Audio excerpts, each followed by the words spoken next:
They're standing behind the curtain. They are getting ready. They can hear the shuffling of the crowd as they get into their seats. And those last couple of just the last, like everybody's going, the curtain's about to open and conference play is almost here. It's a brand new Barn Baseball Show. He's Lindsay Crosby. I'm Brad Law. What is the most, I'm really going to put you on the spot here. Okay. What is the most satisfying opening performance you have ever seen? It could be opening day baseball. It could be opening night at a movie or a concert or something like that. The best opening performance you've ever seen. Okay. I think I'm going to show my age here. Okay. When I was in high school, the band Bare Naked Ladies opened for Destiny's Child. Oh, that's tremendous. And so I went to go see Bare Naked Ladies, who I don't understand how they are opening for Destiny's Child, because it's the 90s, right? It's a strange combo. Bare Naked Ladies are huge, but they're opening for Destiny's Child. I didn't even care about Destiny's Child. It was fine. I enjoyed it. Yeah. But I was there for Bare Naked Ladies, and it was You were there for Bare Naked Ladies. I was there for Bare Naked Ladies. It was great. Did you ever know all of the words to One Week? I did. And fun fact, the first concert I ever went to was Bare Naked Ladies in Orlando, Florida, and I won tickets off the radio. She was asking lyrics from the song, and she gave the first three, and I had to give the fourth one, and I got it right. I will never forget. Get that together, come back and see me. And she said, "Did you read it off the CD jacket?" And I said, "No, I did not." Because, Brad, I read it off the tape jacket. Oh, wow. That tells you how old I am. What is your favorite opener you've ever seen? Boy, that's a good question. I saw John. I thought you'd know. No, I didn't have an answer. This was just for you. You're not allowed to turn it around back on me. I'll stick with your theme. Okay. I saw John Mayer in Birmingham in February of 2010. Not bad. It was the show right after he had said some stuff in a Playboy interview that got him in some trouble. And he came on and gave this long, almost apology sort of thing. But anyway, Michael Franti opened for him that night. New shoes. I got my new shoes on. Suddenly everything's right. That was fantastic. I had no idea to expect the kind, I know that's an energetic song, but everything he did was really energetic and poppy and fun. And it was the most, I went in with no expectation. I liked that song, but I didn't know anything else. And yeah, that was really fun. It was just a lot of fun. So, sometimes you just get surprised by something like that. I remember seeing Chris Stapleton open for Hank Williams Jr. That's fitting. They booked it before Stapleton became huge, right? Yeah. But I at least get the pairing. Yeah, I mean, it makes sense. They have a lot in common there. All right. To the theme, obviously, start a conference play. Auburn's hosting Vanderbilt this weekend, and a lot to get to. Brad, I want to talk about how good Vanderbilt is a team, some of their strengths, their weaknesses, right? The first thing that's going to come up, this came up when we were talking to Butch Thompson yesterday in the media availability previewing this. Not a lot of the media there. A lot of folks were in Nashville for basketball. We're a baseball people here. Come on. Sure. Ike Irish is going to be out for this series and probably the next. That hit by pitch that he had last Saturday, the one that lifted him from the game. He now has a fracture of his scapula. He's going to be out. It's 10 days. He shut down for baseball activities, which puts 2 series in danger. Yep. And then from there, reevaluate him and start ramping him back up. It's not great, obviously, Brad, but it does feel like Auburn has enough offense where they're going to be able to get by without Ike Irish in the lineup, even though they are a better offense with him. Yeah. I don't know that there is a more competitive player on the team than Ike. And so you lose that on the field. You won't lose it in the dugout. You won't lose what he has to say and his input there. Ike is hitting 278, Got a homer, a double, a triple. He's driven in 13 runs, which is, I think, 5th on the team. He's walked 12 times, which is 2nd on the team. So you're like, well, he hasn't hit the way we're used to seeing him hit. No, but he's still getting on base. It's the old Moneyball thing. When I point at you, Pete, he gets on base. He's at a 429 on base clip. So you do lose that, and you lose that competitiveness behind the plate. Now, there's nothing we can do about it now. So what can you take from it? Well, you could take an opportunity to reset. He struck out, I think, more for the first 4 weeks than ever before. An opportunity to reset, go back to work, not press when you come back. And, let's see Chase Fralick behind the plate for the next 6 or 7 games. Or, do you get Cale Strickland behind the plate a game or 2? We've talked about the depth of that position a lot on this show. Now we're going to get to see it in play over the next couple of weeks. And I'm really intrigued about that catching rotation. Butch, unprompted, mentioned Cale Strickland and how he thought Cale would have played more than he has at this point in the season. And Vandy's a team that runs a lot. I was kind of looking at some of the stats and everything. They are 3rd in the conference in stolen base attempts with 39. They're 35 and 39. It needs to be said, the 2 teams that are just far and away above everybody else, Oklahoma and Kansas, both have 50-plus attempts. But after that, it's Vandy's the lead of that second wave. And so the defense behind the plate's going to be a big thing. And I trust Chase Fralick, which is not a thing I thought I would say about a freshman catcher after 4 or 5 weeks, right? I trust him, but I'm curious to see if there is an adjustment made throughout, like at some point in time in the series, if you decide we need to prioritize not just good defense from Fralick, but exceptional defense from Cale Strickland in an effort to kind of subdue the running game a little bit. I think that's going to be, we're not in the keys of the weekend, but I think that's going to be a big deal is, can Chase Fralick give you enough to offset Ike not being in there defensively? From a numbers perspective, that's what Ike probably gave you most, was the ability to limit the other team's running game. Teams were 1 of 7 stealing on Ike Irish. 1 of 7. That's absurd. How do you try that after the first couple of times? Why do you even keep trying? And to that point, like they've played some teams the last couple of weeks that like to run. Old Dominion liked to run. They didn't try to run on Ike Irish. No, they didn't. And now Chase is, runners are 3 for 5, and he threw a guy out. They tried to challenge him Tuesday night. UT Martin tried to challenge him. He threw a guy out. So you're going to have that same kind of thing. Now, I know some of the early analytics showed that Chase actually stole a few more strikes than Ike did. So maybe that balances a little bit. Maybe Cale can do a little bit of that for you as well. I would expect Vanderbilt, whoever is back there, because it's the first weekend. Right. I think both teams are going to go into, I don't really care what you've done against non-conference competition. Can you stop our guys? I think Auburn's going to run. Vandy's going to run. It's going to be, scouting report's one thing, but it's a small part of the recipe this first weekend. This is who we are. This is what we're going to do. In a lot of ways, it's like an opening weekend series where you say it's about us as much as it is the other team. That's a common theme that we heard from some of the players. We talked to Sam Dutton. We talked to Cooper McMurray, and both those guys had similar messages. Keep the main thing the main thing is something I think I heard 3 or 4 times from those guys. And just, this is about Auburn, right?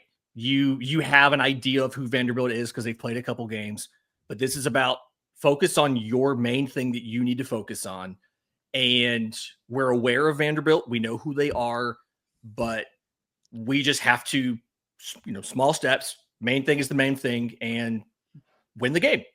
Yeah. And it's simplistic, but it makes sense. And to that point, I kind of want to piggyback on that about attitude and identity going into the weekend. We talked about this a little bit before we started recording. Auburn has got to play the 9 guys on the field for Vanderbilt and not the name Vanderbilt on the front of the jersey. That is my number one. We may not be ready to go into keys yet. That's my number one key for this team, is play the 9 dudes on the field. And if you got to imagine them wearing street clothes or a blank uniform, do that. Don't worry about the name on the jersey. They're plenty talented. So's Auburn. Statistically, which team's 14-3? Both of them. They're both 14-3. Got the identical record. Well, what about the ranked teams that Vandy has played so far this year and beaten all these ranked, really, really good teams? They played one team that was ranked when they played them. That was Nebraska. They lost that game 6-4. But Brad, Auburn played a ranked team this year. What did they do against their ranked team? Was Troy? Let's see. They beat Troy. Troy was ranked at the time. Yeah. Oregon State was a top 10 team. What happened there? They beat Oregon State. They're 2-0 against ranked teams. Okay. So, while Vandy has an impressive resume on paper, right? They have not lost a home game. Their 3 losses are to Power 4 programs. Yeah. Their time against ranked teams has not gone well. Arguably, Auburn's has, right? You beat Oregon State. You beat Troy. I think Troy was 24. Troy was ranked higher than you were when you played them. That's technically an upset. So, yeah. And this is not, I'm not trying to run Vanderbilt down. What I'm trying to do is build up Auburn and pitching matchups. All right. In 2 of the 3 pitching matchups, the Auburn guy is the better ERA. Auburn has hit better than Vanderbilt. It's kind of strength on strength from a statistical perspective. I know stats are only one element, but Auburn's strength has been hitting. Vandy's strength has been pitching. Strength on strength. Auburn has some statistical advantages in this series, and they're playing at home. And I think what happened last year in the first series in Nashville shell-shocked this program. This is not the same team. It's not the same Vanderbilt team. It sure as fire ain't the same Auburn team. Good catch. So this is not that. Okay. Yeah. Yeah. It's our closing hymn will be number 266 if you would take your hymnal. All right. Yeah. Definitely understanding that different squad for you, different squad for them. You brought in these super talented freshmen. That was something Cooper talked about, is like, hey, these guys were such a highly ranked recruiting class for a reason, right? We brought in transfers, like he talked about Sam Dutton, who was sitting next to him. And so this is different from last year. And Cooper did say that there is a little bit of passion and fire behind getting back into conference play because of the way last year went. And he was referring to conference play as a whole and not the Vandy series, but they're ready for this. And I feel confident that they're going to come out there this weekend. It's going to be the same Auburn team that you have seen, for good and maybe for bad. We'll get to that in a second, I guess. But I like their chances in all 3 of these games because I do feel like, to your point, their strength of offense lines up really well with Vanderbilt's strength, which is pitching right now, because their offense isn't great. You want to get into that offense? You want to talk about that a little bit? Or we can talk about their offense a little bit. Vandy as a team's hitting 292. That's 13th in the league. See, Auburn's hitting 329. I mean, Auburn's which is 5th in the league. Yeah, they're getting on base more consistently. I feel like from a power perspective, Auburn is outpacing Vandy dramatically. They don't have a lot of home runs, and that ballpark up there is pretty conducive for power hitting. So it's a sign of a different type of team. They're running a lot. They're not hitting for a lot of power. It's going to be a lot of station to station kind of baseball. And correct me if I'm wrong, Brad, but when you face a team that runs a lot, doesn't hit for a lot of power, the quality of your defense can definitely be a differentiator in a game like that, because they're counting on stringing together multiple hits. They're counting on being able to advance runners and get them over. And if you can get a double play, you can get a well-timed double play or a defensive gem, you can stop that momentum. They have 8 sacrifice bunts. They have 11 sacrifice flies. They get them on, get them over, get them in. That's the name of their game. And I think, again, strength on strength. Okay. They execute very well. It's Vanderbilt. It's in that facet of the game, they execute exceedingly well. Well, what's been one of Auburn's strengths this year? Infield defense. Eric Guevara's back in the lineup now. Really strong arm over there at third. You got Snow at second. Auburn's turned how many double plays? Let's see. Auburn has turned 14 ground ball double plays and 18 total double plays. So, again, strength on strength. I believe that's number 1 in the entire SEC. in double plays. 18 is, if I have this right, if I'm reading this right from the SEC. So there you go. So Vandy's strength is running. Auburn's strength is behind the plate. Vandy's strength is small ball, get them on, get them over, get them in. Auburn's strength is infield defense. Vandy's strength is pitching. Auburn's strength is hitting. I'm telling you, this has the makings of a heavyweight bout. It absolutely does. I think the single individual game I'm most intrigued about is game 2. Right? We feel good about Sam Dutton. He's looked very good in his conversion to the rotation. He has to take on JD Thompson. Sam Dutton's ERA is better. He's performed better at this point in the season. Game 2 is 2 lefties who statistically have both struggled a little bit. Cade Fisher, friend of the show, came on a couple weeks ago. Yeah. 5.14 ERA. He had a shorter outing last weekend. Still trying to get right and get fully stretched out after that lat injury. Vandy throws Ethan McElvain, who sounds like it's a very Florida name for the record. 0-2, 8.74 ERA. I guess it makes sense he's facing off with Cade Fisher, who transferred from Florida. Would I be wrong in maybe saying this might be the pivotal, thank you, pivotal game of the weekend? Yeah, stop trying to put extra syllables in there. You don't need extra syllables. Pivotal game of the weekend, yeah, I think so. I'm curious to see how long Cade Fisher goes. He got through the lineup one full time and didn't look bad doing it. Like I was a little surprised that he only went through the lineup once last week. Is this the weekend he's able to go through more than one?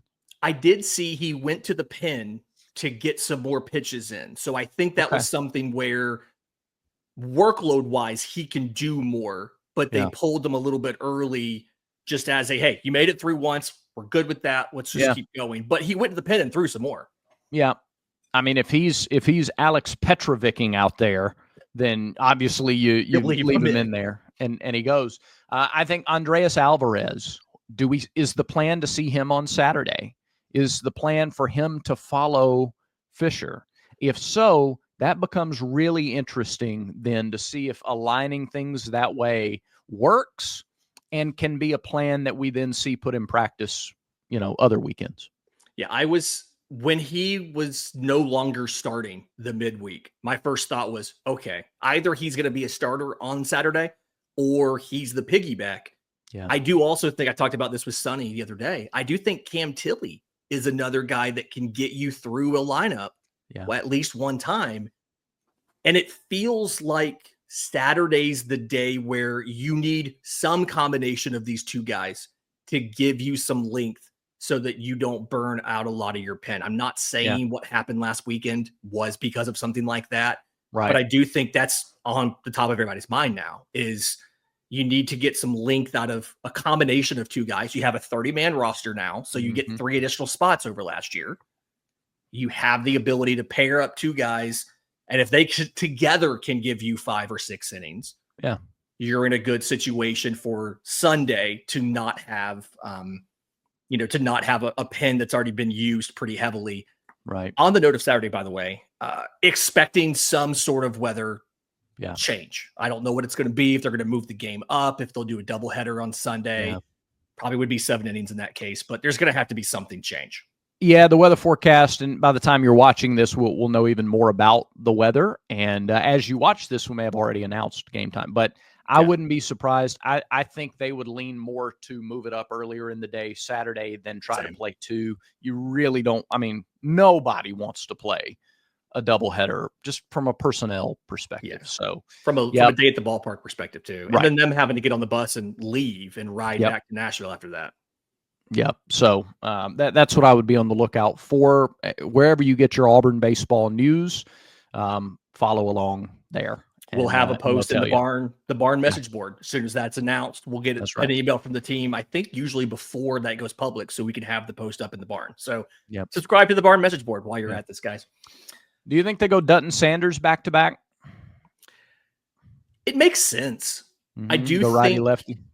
I do think you want to throw them a little bit of a different look. And I go back and forth on this so much, Brad, right? There's the idea of if the first guy's working, find somebody who does the same thing that looks just like that and keep riding it until it no longer works. Sure. And then there's the idea of, if that's working, before they can adjust, throw them something completely different. And I go back and forth on which one's the better idea. I think it depends on the guys, but I like the idea of a righty-lefty pairing there. Yeah, it's also game one, and you really want to get game one. You really want game one. Need to so win. do you go Tilly? Who's your number one guy out of the bullpen for multiple innings? Like even if Dutton say goes 6, if you get 6 from Dutton, do you want to piece it together and give 3 guys the next 3 innings, and then you have them healthy and come back Sunday? Or do you want to go like Tilly for 2 and then Hetzler for 1? Butch did mention to us on Thursday at media that Hetzler is probably the guy that they would call on in that situation. Not set in stone, but he's a guy who's looked very good. 1 hit, 1 run in 5 innings so far. It's been 5 appearances, just 1 inning. Bam, bam, bam. No walks. Done it. Yeah. Yeah. Opponents are batting .063 against Ryan Hetzler. I do think your ideal scenario for Friday is Dutton for 6, get him through the lineup twice. That's all I need. I don't need a third time. We're fine.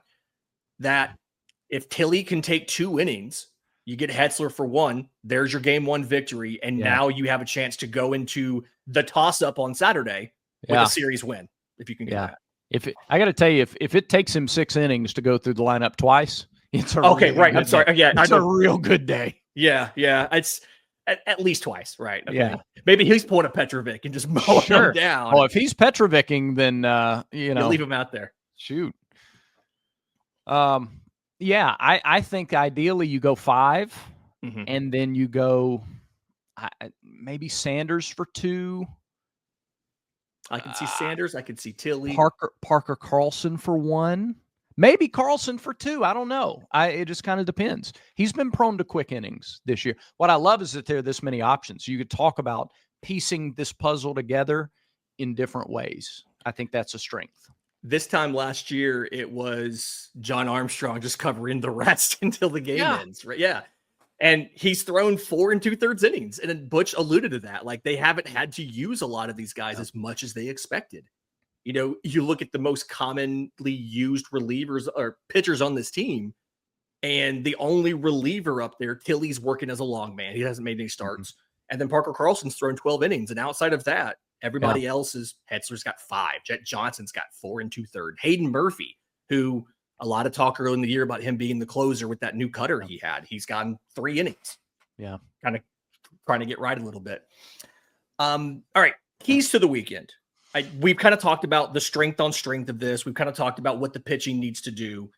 But if we had to pick, these are the things that need to happen for Auburn to win the series. What are we going with and telling the fans to watch out for? The offensive identity cannot vary at all. There is no take a step up now that it's conference play. Right. Because that necessitates changing something. And this is not a team that has put big 7-run innings together to blow teams out. What they have done, we've talked about it. It's a run in the 3rd, a run in the 4th, and 2 in the 5th, and 1 in the 6th, and 1 in the 8th. It's just this steady pressure that over time turns coal into diamonds. It produces wins. Just like Novocaine, give it time, works every time. And, take the walk, take the extra base. They've been hit by pitches a lot this year. Just get on base. It's Moneyball. Yeah. Just get on base. Wait a second. Hang on. I have something for you, Brad. Why do you like him? Because he gets on base. Yeah. Bingo. There you go. You want me to talk? You want me to talk when I point at you? Yeah. Yeah. Love that movie. I watch it every spring training. It's just, I gets me in the mood for the season. I love it. Yeah. For me, I think the flip side of this is Vandy's. I don't really trust Vandy's offense to score a ton of runs. And so I think Auburn's pitching needs to avoid the big inning, right? You need to be in a situation. One, we know you don't want to walk a lot of guys. We know that Auburn's big thing is throwing strikes, not giving out free passes. But the most important thing this weekend from a pitching perspective is holding a potential 3-run inning to a 2-run inning, or holding a 4-run inning to a 3-run inning, or a 2-run inning, and just not letting them get that big inning. Because unlike Auburn, I don't really trust Vandy to be able to go and put up a run in the third, a run in the fourth, 2 in the fifth, another in the sixth, and claw back from a big deficit. So if you can do what you do, scoring every couple innings and slowly running the score up, and you can hold them from getting that one big inning, that one big hit, that 3-run homer, that grand slam, whatever. Yeah. I feel really good about your ability to take 2 out of 3 on the weekend. I just think that's the biggest thing, is just keep the big hit off of the bat. Yeah. It goes back to identity. Be you. Don't try to be somebody else. Be you. You are, if you're trying to play a role or do something that's outside of who you are, it's hard to have success in any walk of life doing that. Just be you. Auburn has had a lot of success this year just doing what it does. And there's no reason to think you can't do that against Vanderbilt. If it was good enough against Oregon State, and it was good enough against Baylor, and it was good enough against Troy, and it's good enough against some of these other teams that they've beaten, it's good enough to do it 2 times against Vanderbilt. Poor Ohio State. We didn't mention them there. No. Poor Ohio State. I was thinking about the big Power 4 programs that we're naming that you played, and then they don't get mentioned because they got run ruled. Okay. I did this with Sonny the other day. Prediction for the series, 1-2, 2-1, things like that. But I also kind of want to put you on the spot a little bit, and I'll do it too. Who is going to be Auburn's MVP of this series? 2-1. 2-1. It's the safe bet, but we all sure do it. Is. We all do it because it's most likely. Let me give you a little tidbit right now for the rest of the year. It's going to be 2-1 every weekend. For the next 10 weeks as to what my prediction is going to be. It's always going to be 2-1. The whole ride. You want to ride it again? Yeah, I want to ride it again. I know what to expect, okay? 2-1. Auburn's MVP. That's why I had a second question for you, because I knew it'd be 2-1. Is going to be Eric Snow. Ooh. I am been impressed at leadoff. I'm telling you, I am on the Snow train right now because he is at home in the leadoff spot. Mm-hmm. He is getting on base. He's getting in. He's playing solid defense. He held down third while we're waiting on Eric to get back. He's good at second as well. So I like Eric Snow to be my MVP of the week. I mean, who better than the guy at the top of the order? Makes sense. Get on, get in. Let's go. I do find it interesting he doesn't attempt to steal more bases. I feel like his speed's pretty good, but he is still a very good base runner at going first to third on a base hit. Yeah. He's one of those guys. He's just head down. He was turning the whole time. Like, he was not even thinking about stopping at second. I like that. He's got some of the modern components of a leadoff hitter too. Power. Yeah. This is not a major league and Willie Mays Hayes trying to hit homers and struggling to do it. He's got 5 doubles, which is, I think, second on the team. And he's got 3 home runs. So he's got 8 extra base hits so far this year. And there's 27. Yeah. And how many strikeouts without looking at the stats? How many times has he struck out? I was going to say probably 6 or less. So 4. Yeah, I saw that. Okay. That's wild. 4 strikeouts in 67 at-bats. That is, Brad, I think that's good. I think that's a good ratio. From your leadoff hitter. Your leadoff hitter's making contact. He's putting pressure on the defense. He's putting the ball in play. And he's walked 8 times to go with it. So been hit 3 times, 11 free passes. Yep. So give me Eric as the MVP of the weekend. There you go. You touched on earlier how much they run the absence of Ike Irish. I'm going to go with Chase Fralick. I think offensively he's going to be good. Yeah. He seems to be a little behind some of his peers in runs scored. He's driving plenty in. He just really seemed to get driven in himself. But I think he's going to need to have a big weekend behind the plate and with the bat. And if Auburn goes 2-1 or somehow sweeps, I'm calling 2-1 because the sweep is so hard. But if Auburn does that, it's likely because Chase Fralick, in combination with the pitching staff, able to control the running game and keep Vandy from consistently getting runners and scoring possession. So that's a good call. It's one of those. I feel like those 2 guys seem to have big series for Auburn to do this. And then your Derek Fabian, just keep being Derek Fabian. Your Cooper McMurray, keep being Cooper McMurray. Be who you are. Don't try to be anything else. You're a lion, so roar. And it's not, don't try to do something to wear a label. If you are something, you will do something. Why does a lion roar? Why does a tiger roar, Lindsay? Because it's a tiger. I was about to say, I don't actually know the answer to this question. Okay, it's a tiger.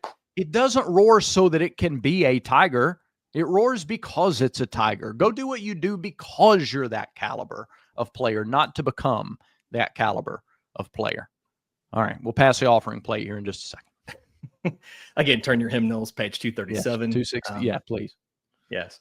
This has been the Barn Baseball Show for Friday, March 14th. Tonight, Auburn versus Vanderbilt at home. I believe there are still tickets left. Come by. If you can't be there, you can check out the dulcet tones of one Mr. Brad Law on the call all weekend. And then also subscribe to the podcast, or get your podcast, and on YouTube, and go to the Barn message board. We're dropping all of our observations. Sonny's in there. I'm in there, dropping all of the nuggets, everything we learn about this Auburn baseball team. Until next time, this has been the Barn Baseball Show.